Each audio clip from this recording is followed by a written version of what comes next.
So I just wanted to start with just showing some pictures of like forests in the world, just to show the diversity of forests that we have. So this is a forest in northern Lapland. Menini and I had a retreat there earlier this year. This is a typical woodland in the UK, forest in Spain. This is a forest in the German Alps, Berchtesgaden. This is a tropical forest in northern Australia, in Queensland. And why I'm showing that is like, well, we know there's a lot of forest and we've all seen these global products and these global maps, so I'm actually going to zoom out a bit compared to the other presentations that we've seen so far. And there's a large diversity in structure, and on top of that, what we've really been seeing globally is that disturbances, forest disturbances are increasing also in Europe. It's just not only forest fires in Australia or in the Amazon. We also see a lot of disturbances increasing in Europe. And I want to zoom in a little bit first on disturbances. So disturbances, they disrupt the structure, the composition, and the functioning. And what's very interesting for us is that they disrupt the structure, because that's often what we're measuring with these close-range technologies. And this is a very nice figure just to highlight that like there's a lot of different factors that can influence the disturbances, and they're often not just occurring. It's not just one kind of cause that causes this disturbance. So it's not just insects. Quite often there's a drought first, and then the insects, they will move in to create or enhance the disturbance. But it's also important to understand that disturbances are actually part of ecosystems normally. So if you look at the figure here on the right, so you can think about an ecosystem or a forest like it's like a ball, and it's living in a valley, and it can sort of roll on the hills of the valley, but it will always end up back in the valley. It will stay in the valley. And if you look on the left here, so this is a savanna site in northern Australia, in Queens, in the Northern Territories, and it burned down in 2019 in September, and 2 months later you can see it's completely recovered. And it's important to understand there was not a significant amount of rain. This is just natural recovery from disturbance. So ecosystems, they can recover from these disturbances, but what we've been seeing recently is that because of climate warming, so you're at the bottom right here, is that this valley becomes less deep, so the disturbances that are happening with ecosystems, they can actually push this ecosystem over the edge, so-called these theories of tipping point, and they can actually become a different forest, or they become a non-forest. So if we want to monitor this, we need, if we want to monitor this on a global scale or a large scale, well, we go to remote sensing. And remote sensing is great, it's widely available, a lot of free data. There's also a few trade-offs that you have to make there. It gives you a bit less detail. It's often 2D data. And if you look at structure is inherently a 3D feature. So therefore, we often combine it with measurements that we do in the field, the in-situ measurement. But if you want to measure or focus on these disturbances or these changes, then we need not just a baseline scenario, we also need a technology that we can use to repeat these measurements and objectively, so we can actually compare the two different or the multiple different time intervals when we did the measurements.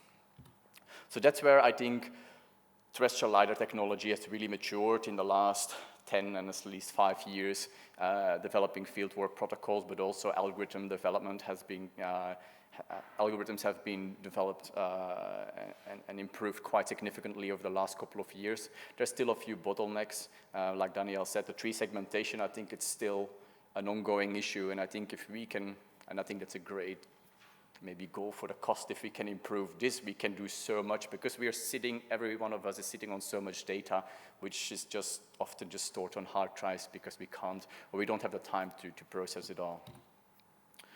So if we combine this all, I really like this example. So this is a typical example of the two biomass maps, the pan-tropical biomass maps that were produced about 10 years ago. So you have the Sachi map and you have the Bacini map. So if you're not aware of them, so they're made with the same remote sensing data, but they have been calibrated with different in-situ data. And if you then look at the differences, you can see that actually if you look at the biomass differences, they can be up to 100 tons. So it's quite significant differences even if you use the same remote sensing data. And that just is because measuring forest structure is very complicated. So that's where rate transfer can play a really important role. It can establish a link between what we measure in the field, in situ data, and how we observe it from space.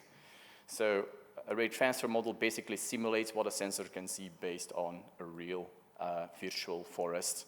And up to now, the problem was, well, we have these virtual forests, but they've been, in the 90s, they were just like a stick with a ball on top, and they have evolved to more realistically looking features, but it's still a bit removed from how a forest looks in real life.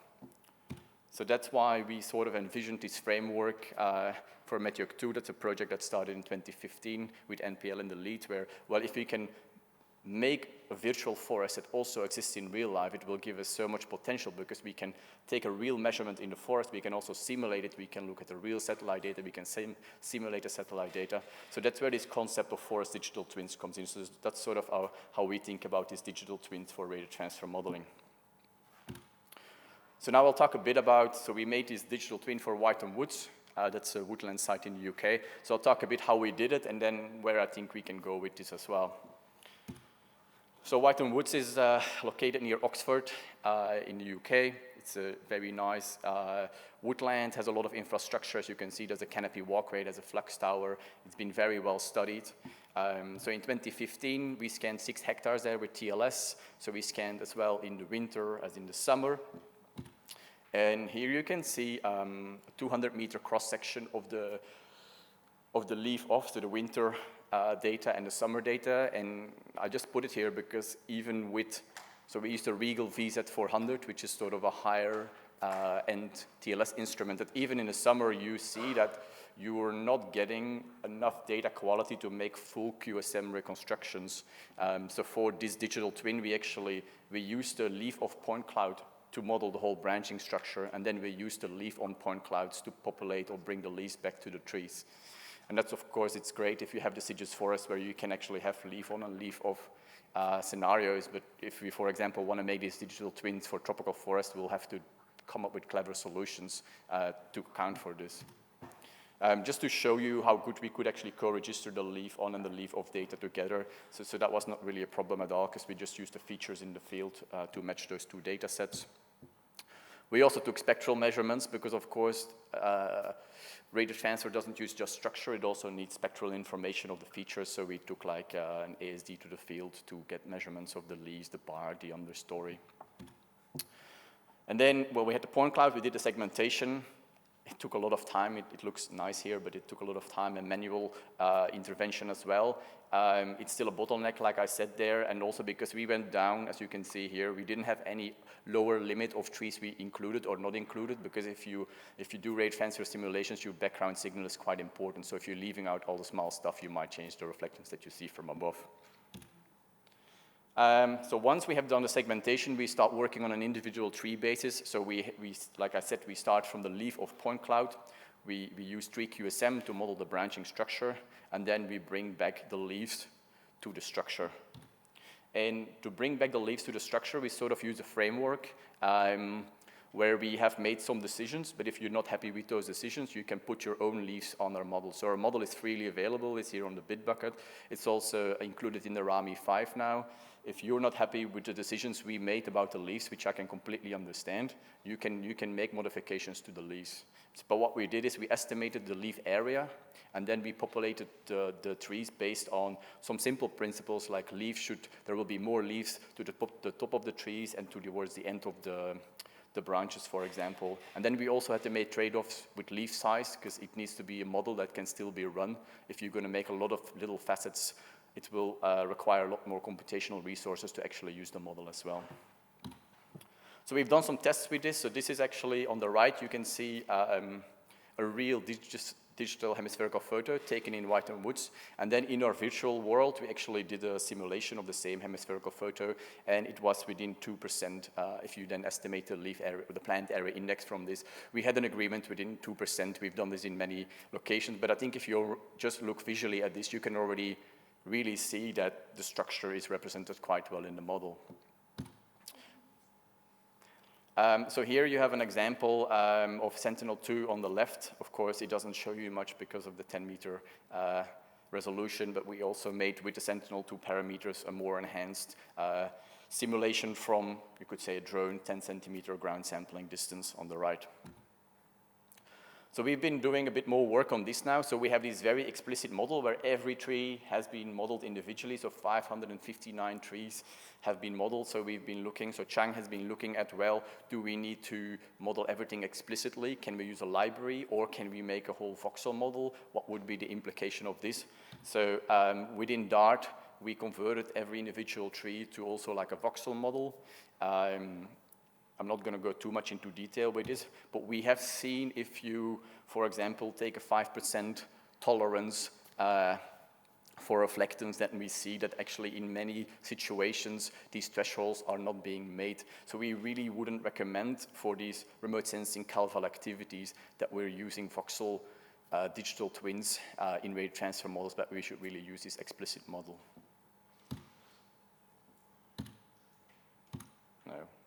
So finally, where are we going with this? Well, we have a ERC project starting, Space Twin, at the end of the year. And within this project, we actually want to make about 150 digital twins. So we have about more than 50 sites across disturbances. So we're focusing on logging drought and fire, where we have acquired TLS data before the disturbance, right after the disturbance. So that means when the fire comes through, we want to have the data within a week.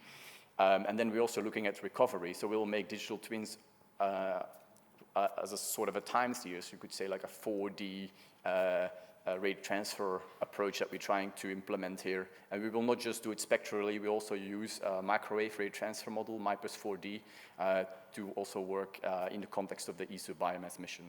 And then, yeah, if you're interested in working on this, I will have 3 open PhD positions in the summer. So if that's of any interest for anybody that you know, they can reach out to me.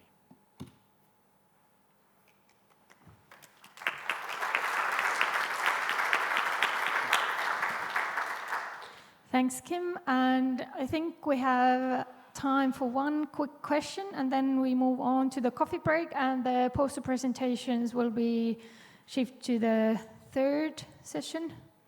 Yeah, so please come and share your presentation. Not necessarily now, but during the coffee break. Is there a question for Kim? Yes. So thanks a lot, really nice work. And I think it's a nice conclusion for this section, because digital twins need a lot of data. And for collecting a lot of data, we need many PhD students. So I work together with foresters. So they are really good in collecting data. But it's really difficult to convince them to use new technologies. So I think there is really need for finding a speculative way for obtaining classical forestry parameters like dBH and height.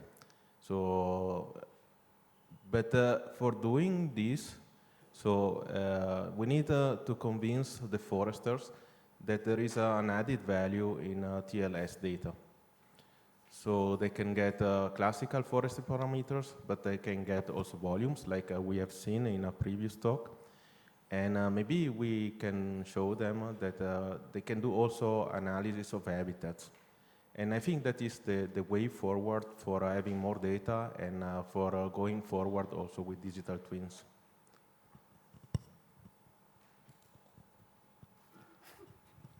Thanks for the comment, and thank you for the lively discussion and for all the presenters. And I will close this session now, and I think there is coffee available somewhere out there, upstairs. Okay, well, thank you, and we'll see you in half an hour. Thanks.